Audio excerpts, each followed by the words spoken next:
3, 2.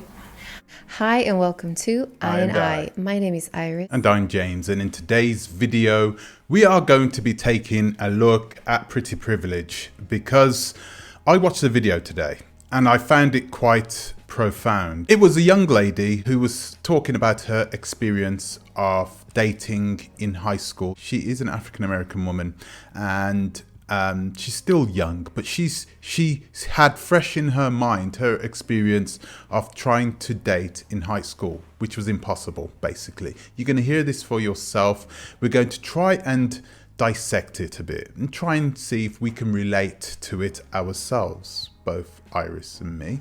First, before we get into things, I'm going to ask you to please like and subscribe, share and click the bell notification. It will really help this channel to grow. So if you could do that for us, it'd be really helpful. Thank you very much. So first, Iris, I'm going to show you a video now. And you didn't know that I was going to show you a video now, did you? No. Okay, so we're going to watch this video. Take a look at this. I want you to look at his face. Okay, his face, okay, it's a very short video, but his face is indicative of how men react when they are looking at Iris. First of all, they're kind of taken aback, and you could see that his eyes, he wasn't actually looking at her, like having a conversation with her. He was trying to dissect her face. You're an attractive woman. I know you're quite coy about this sometimes, and you like to be quite humble, you know, which is very nice of you, but you are a beautiful woman. And I want to ask you the question, do you notice that men treat you differently than the average woman? Most of the times, yeah. As you were growing older, did you say to yourself, the hell with it, you know, if men are going to treat me this way, I'm going to sort of not take advantage of it, but sometimes when the time comes, I'm going to use that situation in order to put myself in a position in which many others, the 90%, may not have been able to put themselves in.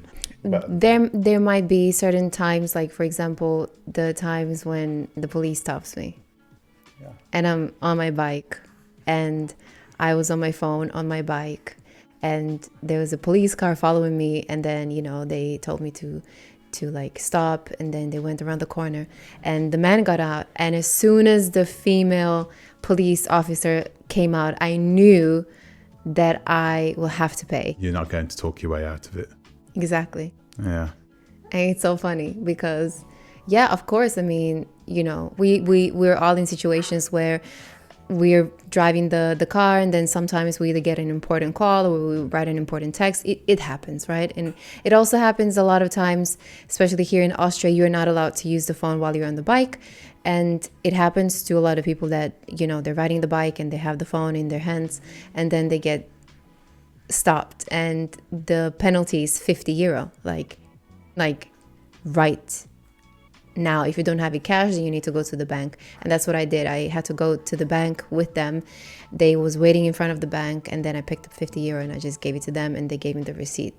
So, and I know from experience that a lot of times when I got stopped, also when I was either speeding or when I was, you know, just in the car doing some shenanigans, like on my phone at the red traffic light, they stopped me, but I didn't really pay because, you know, Wink, wink. you have a nice conversation, and then you apologize, and then they tell you, well, okay, just for next time, you know, and then, you know, you move on. So for stuff like that, yes, I do. Do you know that what you just reminded me of? There is a scene out of a movie called the Cannonball Run. And a lot of the old school guys may understand what I'm talking about. I'm going to show a little clip.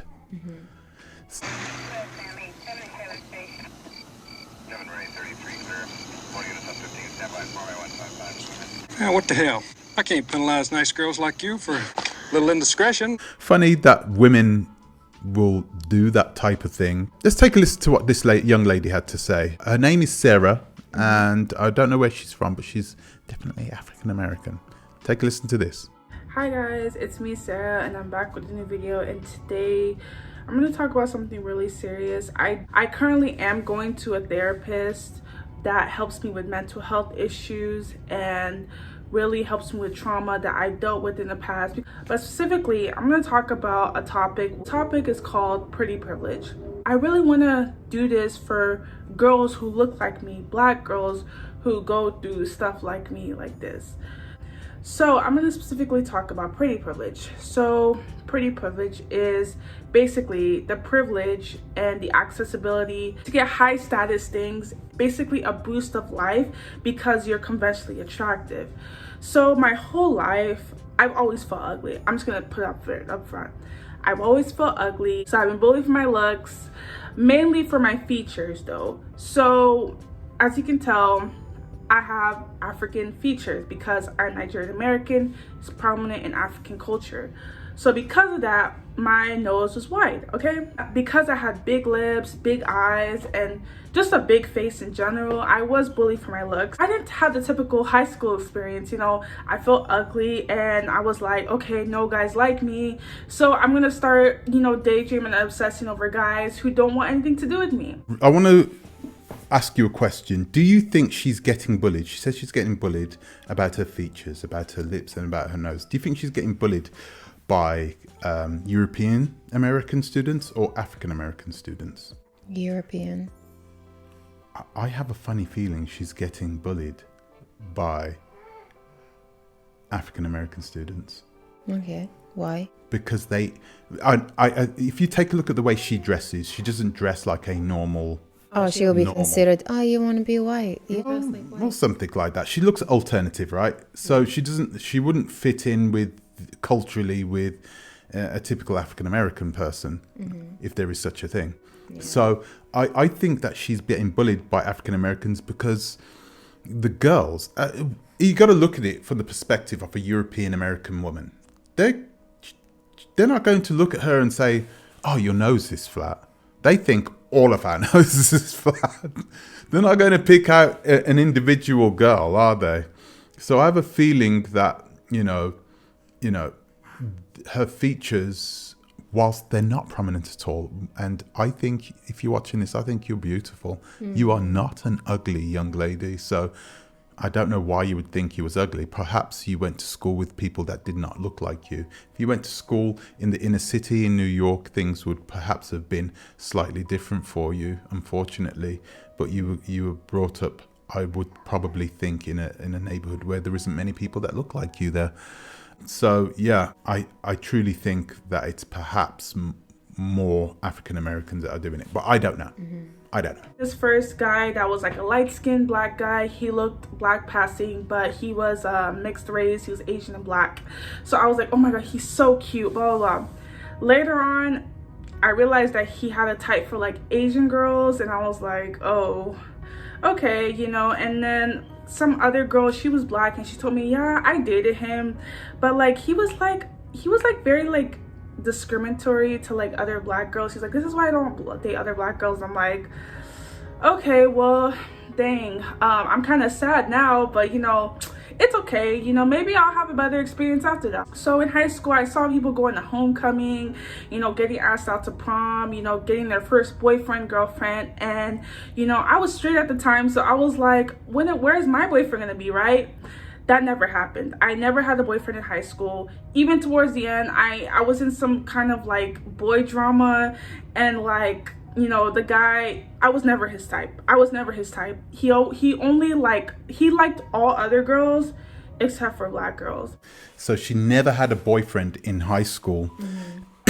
And I think I can relate to this. I never had a girlfriend whilst I was in high school, although things very quickly changed after I left high school. Yeah. So, but right up, and in the UK, you go to high school until you're 16 years old. So, I think I was underdeveloped mentally. I just didn't care about girls, so I wasn't going after them. Wait, you mean like you didn't have a girlfriend in high school or like during your high school? Up to the age of 16, I was still, okay, I'm not going to go into details, but up to the age of 16, I hadn't had a full-on relationship, period, you know. In fact, 17 was when that started. So, or perhaps 16. No, it was 16 when I first had my first relationship. But it was after high school. I never had a girlfriend in high school. And I think that's perhaps because there weren't many girls there that liked me. Just Really? yeah, I don't think there were a lot of girls that liked me. For one reason or another, I just never got. I didn't see any girls either that were in there that I sort of would have, gone for either. There weren't many black girls there. The girls that were there, they were just standard. I never looked at them in that way, so I can understand that part with her, not having a boyfriend through high school. I feel you, darling. I feel you. I kind of had my nip and dip into like, finding certain races attractive. Even whenever I was 14, I think I strictly liked only African guys because like that was just a normal thing to do. And then I saw like different other guys that were like attractive, so I was like, oh, like maybe I have a chance, right? So no, I didn't have a chance. After high school, I know this sounds bad, but I came in this mindset that like I was like, okay, since no guys in my own race wouldn't find me attractive, I was like, okay, maybe I should go out outside my race and find other guys attractive. So mainly whenever I high school graduated, I mainly dated like Hispanic guys. And so because I thought they were attractive too, and they were attracted to me. So basically a lot of them were kind of like fetishizing me, and they were like, oh, you're my first black girl. And I was like, yeah, this is not gonna happen. Okay, I'm gonna ask you, did you have any men fetishize over you? Did you see any men that went after you specifically because you weren't Austrian? I think so, yeah.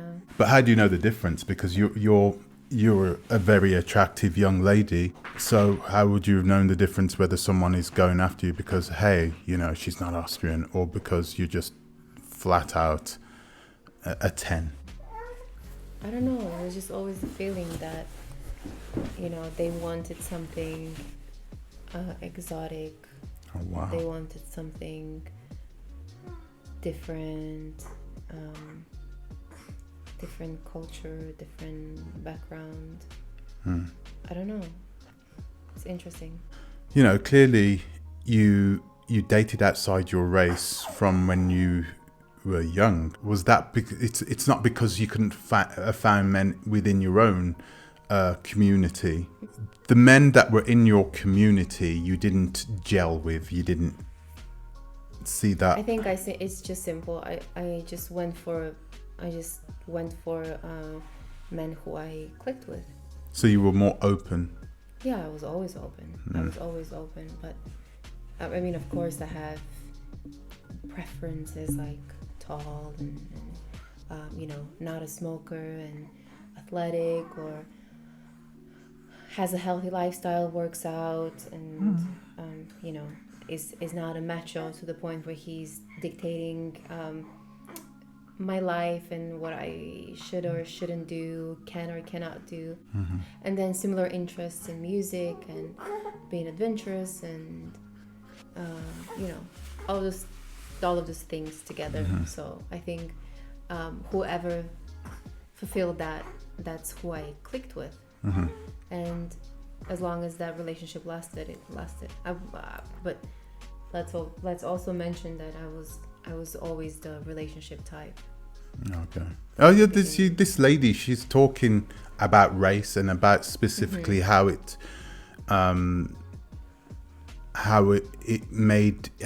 defined her relationship with men when she was young.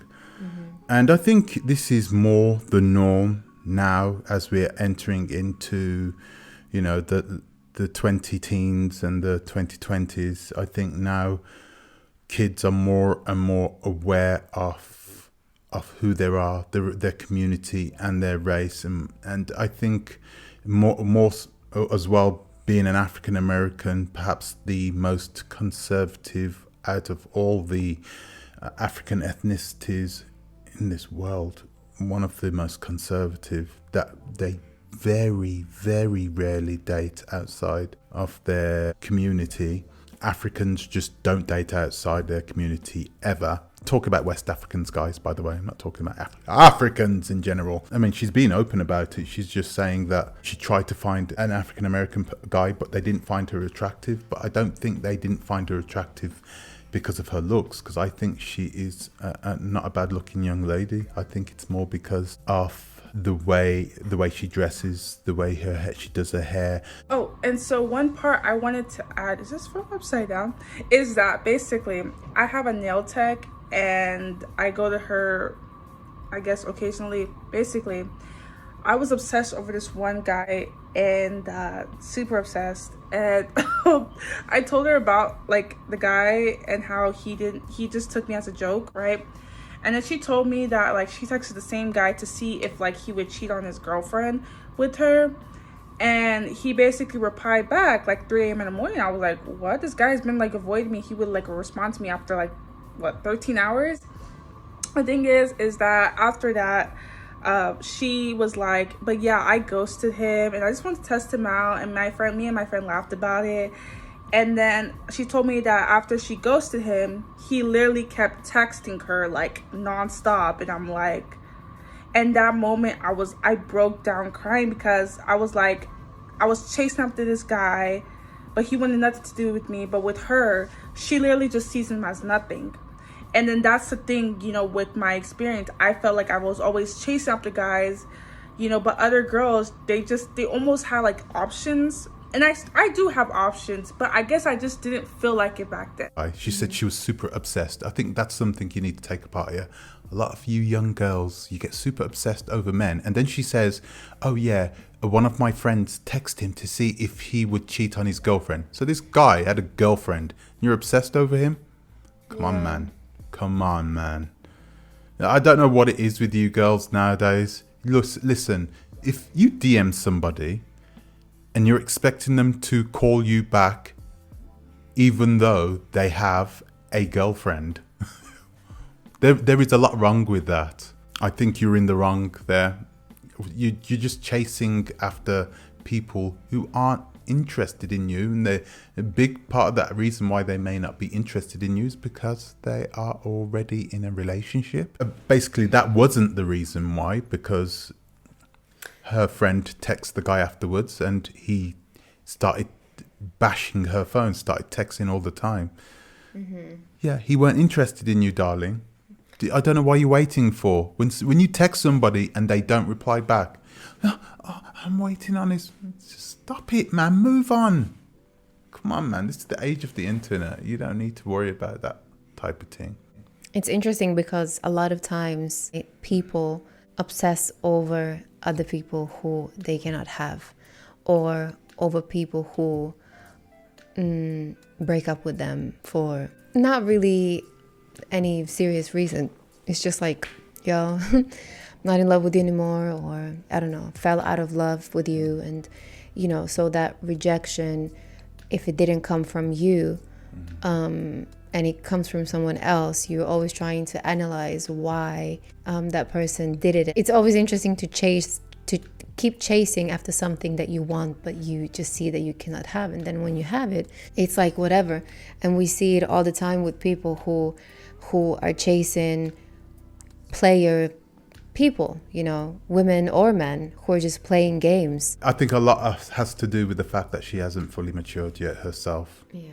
So I will take what she says with a pinch of salt. Let's listen on a little longer. I was dating this one guy, and he was Latino, and I remember I didn't go on a date with him, but I did hang out with him in a coffee shop, and we talked for hours. And at the end, he openly just told me that, oh, I do have a fetish for Asian girls. And I was like, oh wow, okay, you know, I was like, I don't know how to feel about that. Moral of the story, he was never attracted to me. He was only attracted to girls who didn't look like me. He was never attracted to me. But the thing is that he was attracted to my body. And that's shitty, because they're not attracted to you. Like, you don't even have to be ugly to most people. Like, if you're not attractive to them, they will treat you horribly. They will ghost you. They will fetishize your body. And that's what he did. He literally said, oh, you know, like, sometimes you turn me on, and that's it. But he never called me pretty. Oh, Isn't it what most men want to do? Is sleep with someone? Yeah, but she's like she said, she was a virgin back then, so you know, That's maybe even she more- just had no experience There's of even how more men. interest. Yeah. There will be even more interest. Plus, those men, you know, she won't understand how men use the valor of their tongue to get her into bed because she's never done it before. So she needed to be careful. Not sure how she got away with it. Do you think you ever, as a man, had pretty privilege? Because we always connect it to women, right? But do you think that you ever had pretty privilege in different situations in your life, or even with women? And But I've been through periods where I've gone, you know, because I had a friend with me. You know my friend anyway. So, and yeah, you know, I used to go out with him, and I always used to get attention. It was always me getting the attention. I found it a privilege. Yeah, I didn't take it serious. Back in those days, you know, when you know you got it going on, you don't really take it for granted, which is really strange. I never took advantage of the fact that, you know, back then I was burly, I was muscly, you didn't abuse your power. You think so? No. I mean, it depends. When there was a time when I did, but I wasn't. When I was at my peak, when I was at peak James, you know, when I was at peak James fitness, no, I didn't. People are at their peak. I think they're very focused on being at the peak, and at the peak for me means just being the best version of yourself. You know, mentally, spiritually, physically. You're just so focused. You're so in that, I don't know, working out, good nutrition, getting your life together, getting your, you know, money together, and everything that you just don't have time. And you see it, actually, you see people as a distraction to that speed that you're currently on, you know, on that highway, and you don't want any interruptions. What's the morals of today's video? Ladies, listen, don't get absorbed by one guy or even multiple guys. I always told Iris that we were going to bring up our daughter in a way that she will find certain things more important than everything else, even more than family to a certain extent. Something that she's going to see that is higher than herself, whether it be sport, whether it be one of the sciences, you know, one education, anything, something that she can hold on to and hold to a high level, so she can try and attain that level. You understand? So she's not focused on the other people, the other 90%. What did they think of me? How did they see me? Exactly. It's like What just are they validation wear? of people. Yeah, Oh and man. taking these selfie. Oh yeah, let me put this filter on. I don't want her to be one of those. She won't be that. No, she's not going to be that. Oh, good. And I'm very happy about that. And it's important that she has the self-esteem and that she understands who she is and what she's got. You understand? So, you know, there are lots of good-looking guys out there, and, you know, she's going to be a good-looking young lady. So we have to guide her in a way in which she's going to be able to get the most out of herself. Yeah, but the same way, you know, friends come and go, men come and go. And I think the peak time for her to be at her peak, it also comes and goes. And if she doesn't, you know, if she doesn't jump on that train and really like see where she can go when she gives her best, because she's so occupied of what other people think of her, and boys liking her and all of that, she will miss out on possible great opportunities. And, you know, men, they will always be around. And I think there is nothing worse than going from men to men at a certain point, like sitting in your room thinking to yourself, wow, I am so unhappy with myself and I'm so internally not fulfilled. There is such a big internal dissatisfaction, and it is because I have never really worked on myself. I haven't just grabbed this one thing that I'm passionate about or that I am talented in and pushed it to the maximum. And I think that is what we are trying to, get out of both of our kids. Yeah. Exactly. Yeah. So, that's why it's important, guys. So if you're parents, really focus on your children, instill something inside them that's going to be bigger than them. If you are a student, if you really gotten to the age where you're looking at the boys and everything, listen, they're not important. They will always be there. If you are a female, guys, listen to me. If you're female, you're on top, okay? You're never going to have that problem where you'll never be able to meet a man.